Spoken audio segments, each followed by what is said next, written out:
Welcome to S class education. आज आपण पाहतोय 12th स्टँडर्ड बायोलॉजीमधील origin and evolution of life या चॅप्टरमधले कोणते क्वेश्चन्स एक्झामला येऊ शकतात. सो आय होप की तुम्ही याच्या आधीचे व्हिडिओज पाहिले असतील आणि मोस्टली त्याच्यामधलेच क्वेश्चन्स सेमिस्टरला किंवा प्रिलिम्सला पण आले असतील. मग आता बोर्ड एक्झामला नेमकी कसे क्वेश्चन्स येऊ शकतात, डायग्राम बेस्ड क्वेश्चन्स कसे येऊ शकतात, ॲक्टिव्हिटी बेस्ड क्वेश्चन्स कोणते येऊ शकतात, सो ते आपण पाहणार आहोत. Let us start. सगळ्यात पहिल्यांदा आहे ओरिजिन ऑफ लाईफ. तर ओरिजिन ऑफ लाईफ म्हणजेच प्रोटोबायोजेनेसिस. तर तुम्हाला प्रोटोबायोजेनेसिस या शब्दाचं मिनिंग लिहा असा एक PYQमध्ये क्वेश्चन आला होता की what do you mean by protobiogenesis. तर तुम्हाला फक्त ओरिजिन ऑफ लाईफ एवढंच लिहायचं असतं किंवा एवढंच लिहायचं होतं. 1 मार्क्ससाठी तो क्वेश्चन आला होता. बाकी हा पॅराग्राफ तुम्ही स्किप करू शकता, हे पण स्किप करू शकता, हे पण स्किप करू शकता, कारण याच्यावरती कुठल्याही प्रकारचे प्रश्न नाही विचारले गेलेले आहेत. सो तुम्ही हे काही जे टॉपिक्स आहेत ते स्किप केले तरी पण चालतील. ठीक आहे. नेक्स्ट आहे थिअरी ऑफ बायोजेनेसिस. हे मात्र थोडंसं करायचं आहे. हे एक्झाममध्ये 2 मार्क्ससाठी किंवा 1 मार्क्ससाठी पण विचारलं जाऊ शकतं. नेक्स्ट आहे केमिकल इव्हॉल्युशन ऑफ लाईफ. याच्यामध्ये सगळ्यात सुरुवातीचा हा जो पॅराग्राफ आहे हे स्किप करू शकता. त्याच्यानंतर याच्यावरती क्वेश्चन्स कसे येतात बघा. हे सगळं तुम्ही हिस्ट्री जॉग्रफी स्किप केली तरी पण चालेल. ठीक आहे. आफ्टर दॅट हा पण paragraph you can skip. Reason असं आहे की याच्यावरती जास्त प्रश्न नाही विचारले गेलेत किंवा PYQs जास्त नाही आहेत. त्याच्यामुळे तुम्ही हे काही जे टॉपिक्स मी आता कट करते ते स्किप करू शकता. हे पण इथपर्यंत स्किप केलं तरी पण चालेल. नेक्स्ट आहे युरिया आणि मिलर्स एक्सपेरिमेंट. तर याच्यामध्ये तुम्हाला क्वेश्चन असं येऊ शकतो की कोणत्या गॅसेसचं मिक्सचर वापरलं होतं वगैरे. त्याच्यामुळे असे काही क्वेश्चन्स तुम्हाला MCQ बेस्ड किंवा 1 मार्क्ससाठी वगैरे येऊ शकतात. किंवा हे जे मिथेन अमोनिया होतं त्यांचं प्रपोर्शन काय होतं असा क्वेश्चन येऊ शकतो. डिरेक्टली लिहायला किंवा एक्सप्लेन करायला नाही येणार, बट असे क्वेश्चन्स तुम्हाला विचारले जाऊ शकतात.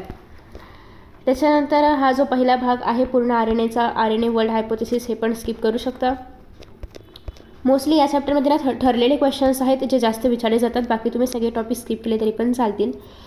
Theory of inheritance of acquired characters याच्यावरती मात्र तुम्हाला शॉर्ट नोट लिहायला येऊ शकते. 2 मार्क्ससाठी किंवा 3 मार्क्ससाठी सुद्धा येऊ शकते. सो याच्यामध्ये तुम्हाला काय काय सांगितलं होतं बेसिकली डार्विनने त्यांच्या थिअरीमध्ये हे एक्सप्लेन करायचं आहे. डार्विनची थिअरी ते पुढे आहेच डार्विनिझम नावाची. तर इथून तुम्हाला इम्पॉर्टंट पॉईंट लिहायचे आहेत. इथे तर फक्त हिस्ट्रीच आहे, हे तुम्ही स्किप करू शकता. हे पॉईंट्स ॲक्च्युली इथून स्टार्ट होत आहेत. ठीक आहे. 1st, 2nd, 3rd, 4th, 5th. So हे जे काही सगळे पॉईंट्स आहेत ते तुम्हाला लिहायचे आहेत. याला आपण डार्विनचे पॉश्युलेट्स म्हणतो. सो ही सगळी थिअरी जरी तुम्ही स्किप केली तरी पण हे पॉईंट्स मात्र स्किप करायचे नाही आहेत. थोडंसं मी स्क्रीन छोटी केलेली आहे. हे सगळे पॉईंट्स आणि नेक्स्ट पेजवरचे पण हे पॉईंट्स हे मात्र तुम्हाला करायचेच आहेत, कारण हे एक्झामला खूपदा विचारले गेलेत. एनलिस्ट करा पॉईंट्स असं 2 मार्कांसाठी येतं किंवा एक्सप्लेन करा असेल तर ते 3 किंवा 4 मार्कांसाठी येणार. एव्हिडन्सेस फॉर डार्विनिझम हे पण एक्झाममध्ये विचारलं जातं. सो हे पण तुम्हाला करायचं आहे. ड्रॉबॅक्स अँड ऑब्जेक्शन्स टू डार्विनिझम हे पण तुम्हाला करायचं आहे, कारण बेसिकली डार्विनिझमवरती कसेही प्रश्न येऊ शकतात.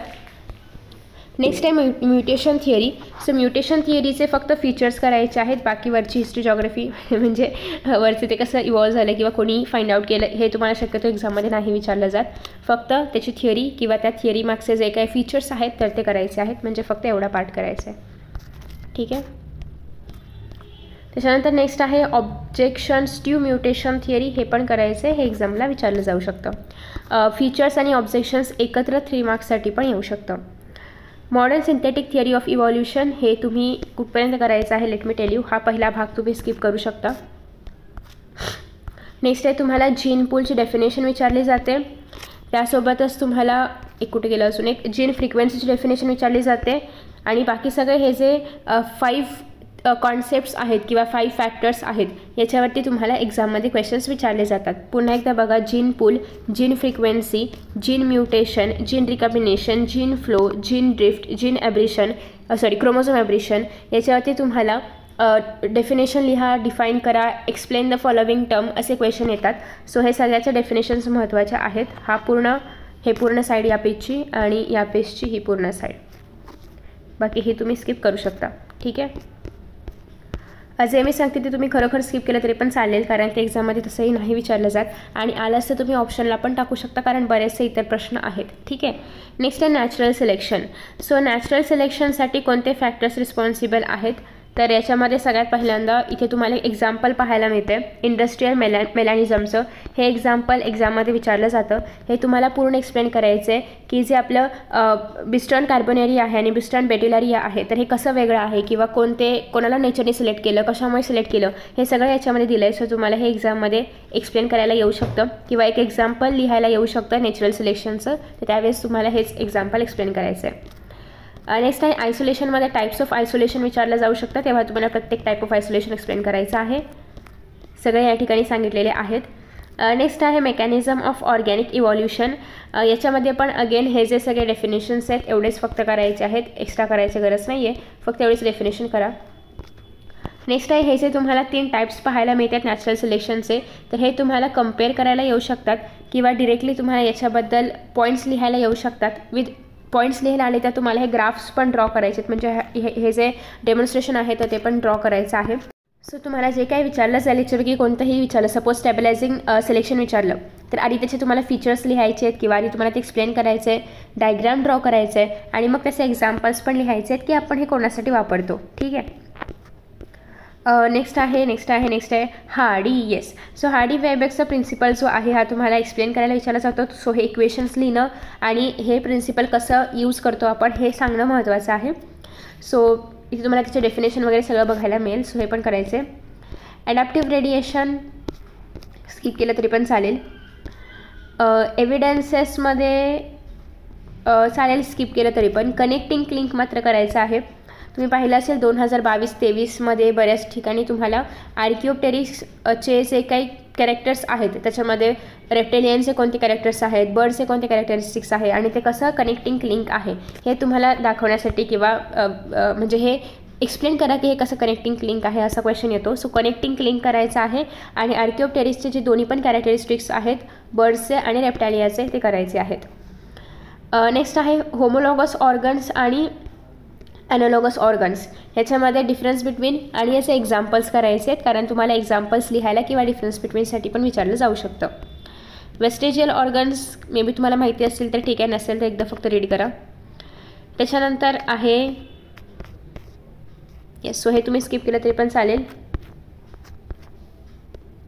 एक मिनिट, कुठे गेला हे पण खालचं पण. नेक्स्ट आहे जिओलॉजिकल टाईम स्केल. हे पण तुम्ही स्किप करू शकता, म्हणजे हे पूर्ण पान स्किप केलं तरी पण चालेल. याच्यामध्ये पण तुम्ही हे पूर्ण पेज जे आहे तर ते स्किप करू शकता. हे पण पूर्ण पेज, हे फक्त मी बोर्ड्ससाठी सांगते, MST-CET-साठी नाही सांगत. MST-CET-साठी तुम्हाला याच्यामधले पण क्वेश्चन्स विचारले जाऊ शकतात, पण मी फक्त बोर्ड्सचं सांगते. सो बोर्डसाठी तुम्ही हे स्किप करू शकता. इवन तुम्ही हे पण स्किप करू शकता, म्हणजे हे जे काही पानं आहेत फर्स्ट, सेकंड, हे जे वरचे 110 पेज नंबर, त्याच्यानंतर 109, हे सगळे तुम्ही स्किप करू शकता आहे असे. नेक्स्ट आहे ह्युमन इव्हॉल्युशन. याच्यामध्ये कसे क्वेश्चन्स येतात लेट मी टेल यू. याच्यामध्ये तुम्हाला असं विचारलं जाऊ शकतं की लेमर्स आणि तार्सियर कोणत्या सब ऑर्डरला बिलॉंग करतं. सो या चार्टमधून तुम्हाला असे प्रकारचे प्रश्न बोर्ड एक्झामला येऊ शकतात 1 मार्क्ससाठी वगैरे. त्याच्यामुळे हा टेबल करायचा आहे किंवा चार्ट करायचा आहे. त्याच्यानंतर याच्यामधले क्वेश्चन्स कसे येतात ते पण तुम्हाला सांगते. सो बेसिकली तुम्हाला असा क्वेश्चन विचारला जातो की शिवालिक हिल्स इन इंडियामध्ये कोणतं जे म्हणजे रामापिथिकस, ड्रायोपिथिकस किंवा होमो हॅबिलस यापैकी कोणतं ह्युमन लाईक ऑर्गॅनिझम पाहायला मिळालं होतं किंवा कोणतं ऑर्गॅनिझम पाहायला मिळालं होतं. डिरेक्टली असा क्वेश्चन येतो. सिमिलरली नेदरलँड्समध्ये कोणतं ह्युमन बिंग पाहायला मिळालं होतं, कोणती स्पीशीज पाहायला मिळाली होती. तर असे क्वेश्चन्स तुम्हाला याच्यामधून पण बनवून विचारले जाऊ शकतात. आणि क्रेनियल कॅपॅसिटी. येस, क्रेनियल कॅपॅसिटीचं मॅच द फॉलोविंग येतं की एका ठिकाणी क्रेनियल कॅपॅसिटी असेल आणि एका ठिकाणी यांची नावं असतील, तुम्हाला मॅच करायचं आहे. सो त्याच्यामुळे हा चार्ट महत्त्वाचा आहे. बाकीचे चार्ट्स तुम्ही सगळे स्किप करू शकता. हे तुम्ही स्किप केलं तरी पण चालणार आहे.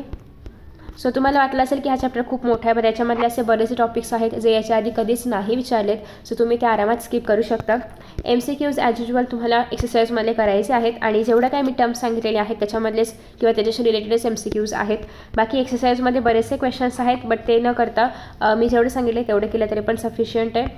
याच्यामधलं ह्युगो दे व्रीस, चार्ल्स डार्विन आणि लेमार्क हे त्या तिघांनी कोणत्या थिअरीज दिल्या होत्या त्या फक्त लक्षात ठेवल्या तरी पण चालेल. ठीक आहे. सो आय होप की तुम्हाला हा व्हिडिओ आवडला असेल आणि नेमके कोणते क्वेश्चन्स इम्पॉर्टंट आहेत आणि काय अभ्यास करायचे हे कळलं असेल. सो अशा प्रकारचे केमिस्ट्री, फिजिक्स या सगळ्या विषयांचे पण मी व्हिडिओज अपलोड केलेले आहेत. प्लीज चेकआउट करा आणि असे व्हिडिओज तुम्हाला आणखी पाहायला आवडतील का हे मला नक्की कमेंट बॉक्समध्ये सांगा आणि याचा तुम्हाला नक्की उपयोग होतो आहे का हे पण मला सांगा. Thank you so much for watching this video and best of luck for your exams. Bye.